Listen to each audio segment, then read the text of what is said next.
Hi, I'm Patrick McLennan with the Crackers Christmas Soap Storylines. I'm almost frightened to delve into events in Walford. There's more chance of a Christmas Day heatwave than a happy day in Albert Square. But on we go. It's old news that Lacey's leaving, taking tormented Stacey with her. But how she leaves is under wraps. It's all to do with evil Janine's lust for revenge. What I can tell you is it's a big week for babies, with Kat and Ronnie both about to drop. And Kat looks like being first to it after a spat with Shirley. But it's a false alarm. And then there's another. So Ronnie actually beats her to it, despite not being due until after Kat. Ronnie goes into labour and heads down the tube, as you do, to get to hospital, with Roxy arriving just in time to see baby James born. Kat doesn't require London transport though. She's already underground, in labour alone in the Vic's barrel store.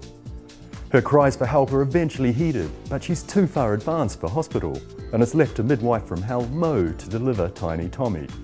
And if that's not hysteria enough, Kat's taken to hospital with bleeding, leaving Charlie holding the baby and deciding it's okay to pop down to the pub for a bit. Meanwhile, Ronnie's in a million little pieces when she finds her baby has died, and she races to the Vic for help. Entering through the back, she hears Tommy upstairs crying, alone, and does something, well, something so deranged you'll just have to watch it. Next, it's Christmas on the cobbles. How bad do you have to have been to first have a double disaster in December, then find Tracy Barlow in your stocking?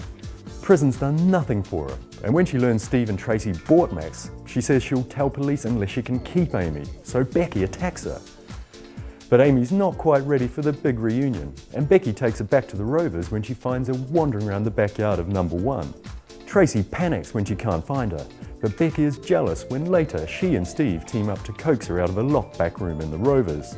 Tracy warns Becky she's going to split her and Steve up, but that's longer term.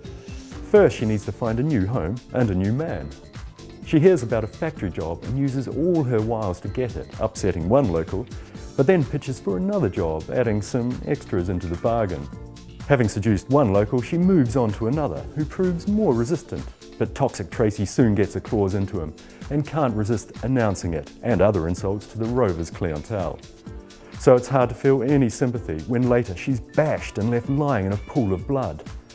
Things don't look good when Steve's found leaning over her. Last but not least, it's the Dales. December 25th is a hell of a day to pick for a wedding. Hard to look your best when it's bitter outside and your heart is as cold as an Eskimo's outhouse. And Chaz is struggling with her vindictive plan. When Paddy tells her she and Carl are meant for each other, global warming takes place. Charity's stunned as Chaz walks down the aisle with Zach. But will she? Will she really marry him after all this?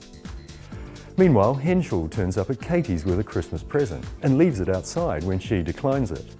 Then she and Jenny later return home to find their house trashed, and Henschel thinks someone's out to get them. You sure about that, Sherlock? Jenny wonders if Andy's behind the break-in and reveals her fears to Henschel, but he says there's no evidence. Something smells distinctly rotten. Jackson arrives at Dalehead to spend Christmas at home, and he's impressed by the alterations. He and Aaron soon share a tender moment, but that doesn't mean village life is going to be straightforward.